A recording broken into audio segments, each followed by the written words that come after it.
Hey, everybody. Thank you for joining us at Connect, Elder to Elder Conversations. And today we're going to be talking about leadership, particularly leadership development that helps revive the local church. Hey, everyone. Welcome to the E2 Effective Elders podcast. Visit us at e2elders.org and please share this good word with others.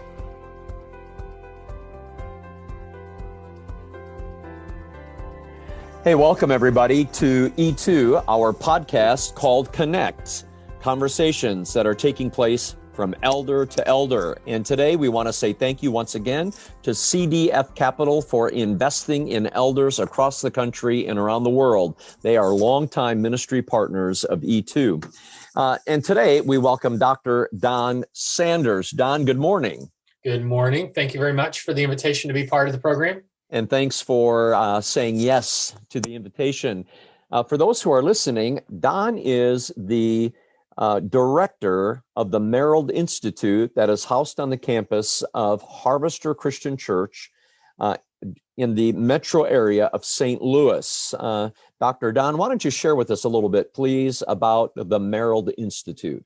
I would be pleased to. So the Merold Institute is a ministry of Harvester Christian Church, but not exclusively a ministry to Harvester Christian Church. We actually help lots of churches and lots of elders and lots of staffs around the area for sure. And we are all about developing leaders. Our mission is to resource and connect leaders. We believe that leadership development is key to the church's effectiveness, and that's really what we're all about. We do that through undergraduate courses. We do that through connecting leaders. We do that through serving leaders in various different capacities. Mm-hmm. And the Merold Institute is branded in a very specific way. You want to tell us about the name of the institute, please? Absolutely. Our namesake is Ben and Pat Merold, who Ben was the senior pastor at Harvester Christian Church for many years and had ministries in California and Indiana and Illinois before that. But Ben has served the churches of the Restoration Movement for decades and has just poured his life, both he and Pat, into developing other people. And when we had the idea of launching this institute, we could think of no one better to associate with than Ben Merold. And we want to continue his legacy of serving churches for sure. And even in his retirement, he is still serving churches. Yeah. And you know, I'm confident that many people have heard Ben speak at one place or another over the decades. He was my first professor of record when I was working in or on my degrees at Cincinnati Seminary many, many years ago. He would fly in from California. He would teach from Monday through Friday, a 1-week intensive, and I still remember that class very well. I even have notes from that class from Ben. And this past weekend, I was speaking at a partner church of E2 in Illinois, and they told me that Ben is a Timothy of that church, First Christian Church, Moweaqua, Illinois. Moweaqua, Illinois. I've been there. Yeah. They're doing a great job, and they're celebrating their 125th anniversary this summer, and Ben is invited to be a part of that homecoming. So, man, what a testimony. It really is. Now, for those who are listening and or watching, remember, 2021, in our Connect Elder to Elder Conversations, we're taking the 6 challenges of elders, and we're speaking about one of those each week. And this week with Don, we're going to take that letter L for leadership. And we're going to talk about leadership development, particularly in light of the fact that many churches, and I would even say most churches in America, need to be revitalized. When we look at a bell curve and apply that to churches, 9 out of 10 churches are on the wrong side of the bell curve. They're not growing, they're not expanding, they're not moving forward. They need to be revitalized. And Don has done a PhD, an EDD, in the area of revitalizing churches. So we've invited Don to come and share some thoughts on how this can happen in the local church. So Don, let's start with this question. How can intentional leadership development help revitalize the local church?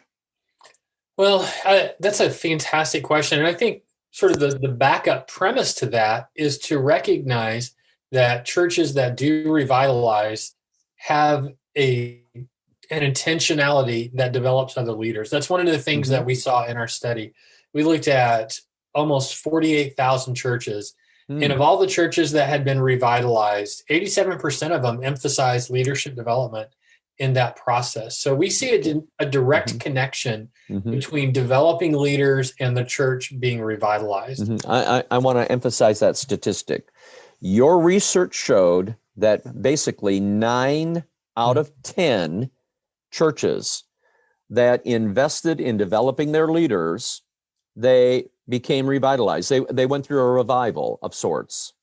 Yeah, and that was the interesting thing is that's not a church's, you think, oh, well, it's a big church that grows. That's across the board, from very small rural churches that ran 100 people, but when they revitalized and grew, they attributed to that to much bigger churches as well. So that's a factor that goes across sort of all the strata of church sizes for sure. Okay. Sorry, my phone went off there. All right. Not a problem. All good. So anything else from your dissertation studies about leadership development, the intentional leadership development? Yeah, absolutely. We saw several things that happened there. One was that, developing leaders intentionally, one of the biggest ones was that it instills confidence in the current church leadership. It lets your congregation know, if you're part of that leadership, however you want to define that leadership, it lets that group know that you're moving forward. It lets them know that you're actually going somewhere for sure. So it does that. It instills that confidence. And one of the biggest things that we saw, and this was an interesting thing, is that pastor after pastor talked about how when they intentionally develop leadership, what that did was that served as a vehicle to disseminate vision to the congregation. Yeah. It's one thing to stand up on a Sunday morning in the pulpit or in some sort of written communication or whatever, and talk about, hey, here's our vision for where the church is going to be, where we're going to go. But developing leaders actually lets that vision sort of infiltrate and soak into those leaders that you're developing. So you're developing leaders that are coming up, if you will, and developing with the vision of the church already instilled in their consciousness. And that's a really significant part, is that you're developing these leaders who share the vision for where you're going already. Now, I'm confident that when you did all of this research of tens of thousands of churches, you probably saw that most churches do not intentionally develop their leaders. And that's what we have discovered in our 8 years of ministry, almost 9 years of ministry, working with over almost 9,000 elders and church staff. Now, what we understand is a change has to happen in leadership culture, where elders need to understand, I need to be developed as a leader. My elder team needs to be developed as a team. So can you talk a little bit about the culture? And two things here. First of all, define for us what culture means. We're not talking about what's happening in America out in society, but within the local church. What does that word culture mean? But also then, what has to happen in that leadership culture so that, again, revival can happen, that leadership development can take place? Yeah, probably the simplest way to define culture is just the understanding of this is how we do things. So any group has a culture to it, and it's not a bad thing. It's just how we as humans operate. So if you have a marriage, two people, you have a culture of your marriage. It's how you understand the way things operate and the reality in which you exist. A family has a culture. It's the way you do things. A neighborhood has a culture. A city has a culture. A school alumni have a culture. A church has a culture. And then within the church, you have lots of subcultures. Your eldership group has a culture to it.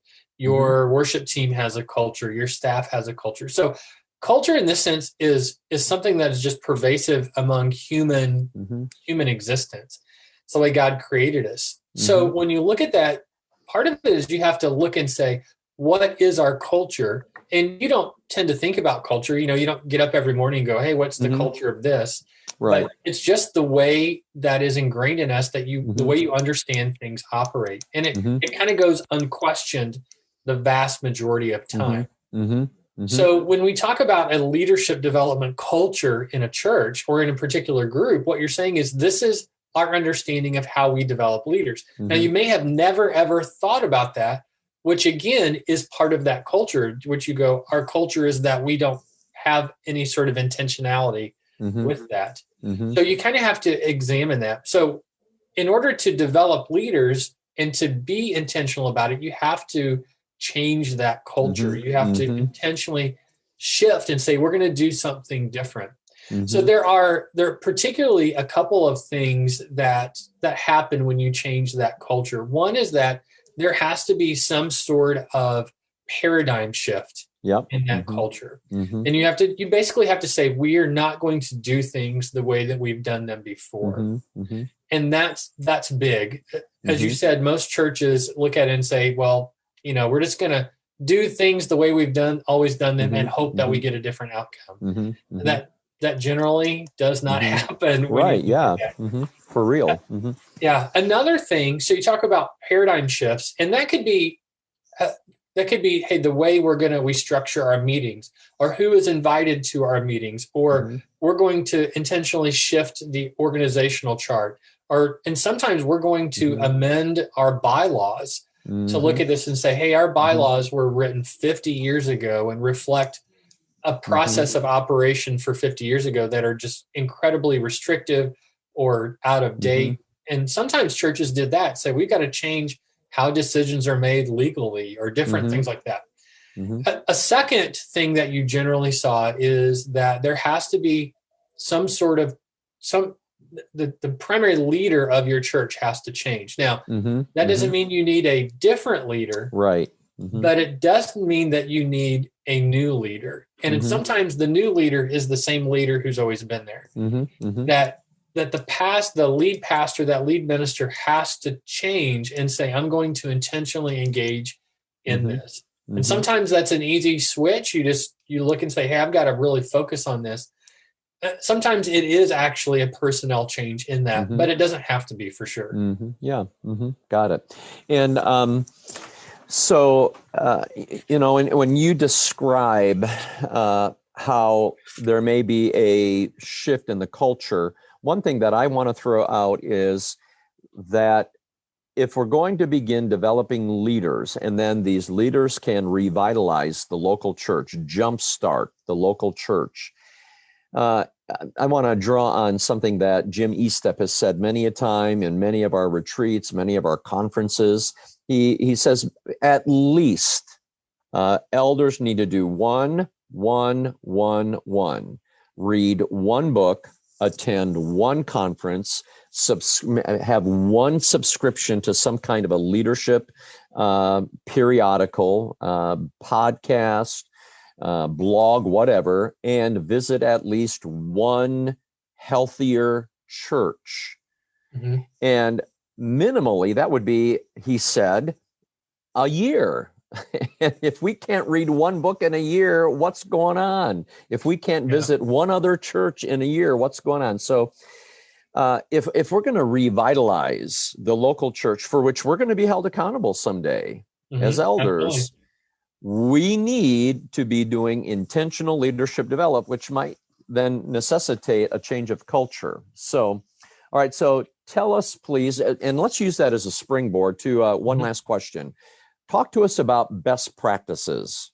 You're teaching leaders of leaders, and surely in many of your lectures, you're sharing best practices. What would you share with the people who are listening to or watching our podcast today? If they were to develop their leadership skill set, what would you recommend?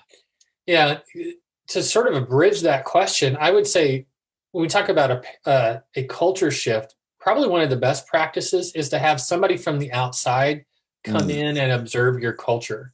Mm-hmm. Because one of the things about culture is that we don't see our own culture. Mm-hmm. It's part of the fabric of our existence. Mm-hmm. Mm-hmm. And when you have somebody else, even just a friend or somebody from another church, it doesn't have to be a full-blown consultant or anything like that, but just have somebody come in and observe how you do things, because you don't really understand your own culture. Right. And that's a really helpful thing to do. A fresh set of eyes. Oh, absolutely. You've got to have someone else from the outside look at what you're doing. And everyone can benefit from that. Yeah. Absolutely. So some of the best practices I would say is that number one is that just assume that you're going to need to make a change. Again, in every church that revitalized, there was some sort of significant change that precipitated and preceded the revitalization. The revitalization didn't just happen accidentally. It happened intentionally. Right. And that's probably a best practice, is start thinking, what is it that needs to change in order for us to revitalize? I would say a second best practice is start being intentional about it. And this is one of the things that we saw too, is that intentionality looks different depending on the size of your church. So for a smaller church, a lot of times they'll say, well, we don't have a big program to do that. In fact, we don't have that many people to do this. What we found is that in the smaller churches, leadership development was primarily done relationally, in the sense of the senior pastor took one person and invested in a relationship with that one person. And each elder perhaps identified one person in the congregation and said, hey, I'm going to intentionally get to know that person. I'm going to invest some time. That's good. That's very good. So the larger the church gets, sort of the more complex the organization comes. But what you see is that the larger a church gets, or as it grows, leadership development becomes much more of a pipeline program that still uses relationships, but not in just relationships. It starts saying, hey, we're going to have some leadership orientation. We're going to do some intentional training. We're going to do some classes, perhaps. We're going to do this conference together. We're going to do a trial run with this, whatever that is. That as the church grows, it becomes much more programmatic, but it still is intentional. The intentionality is really, really key to all of it. Even if it's just one person finding one other person to say, I'm going to intentionally invest in them from a leadership perspective. That's great. And I would say one final best practice, I'll throw this out there, is when we say leadership development, I usually sort of define that by saying what we mean are new leaders, better leaders, and more empowered leaders. That's the thing that we saw across all of this, is that you have to develop more leaders. And many times that means developing some new ministries or allowing some previous ministries to sort of die and go, that's not an effective ministry anymore. Let's start something new. And in a post-COVID world, what better opportunity to start something new than we have now? But also having the existing leaders be more equipped, be more empowered.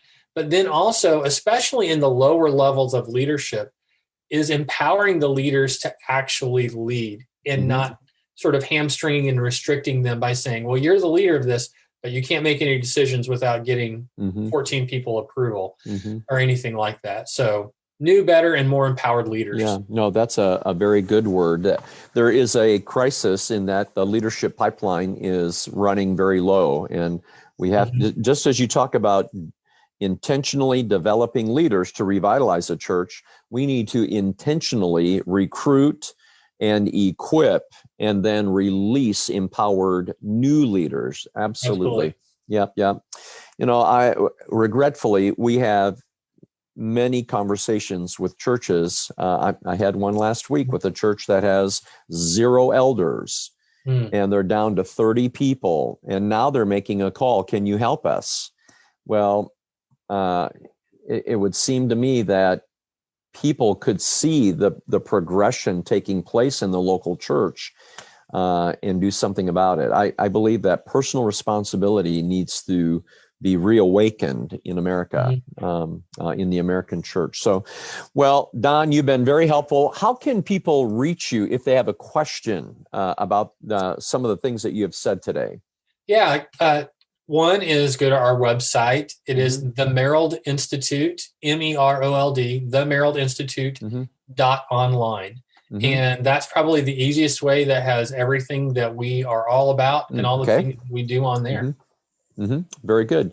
And there would be a way to contact you through that website. Absolutely. Yep. Okay, very good. Well, we'll make sure that appears on the screen. And once again, we thank you for taking time today to be a part of the E2 conversation with people to always want to lead at the next level. So thank you so much, Don. My pleasure. Anytime.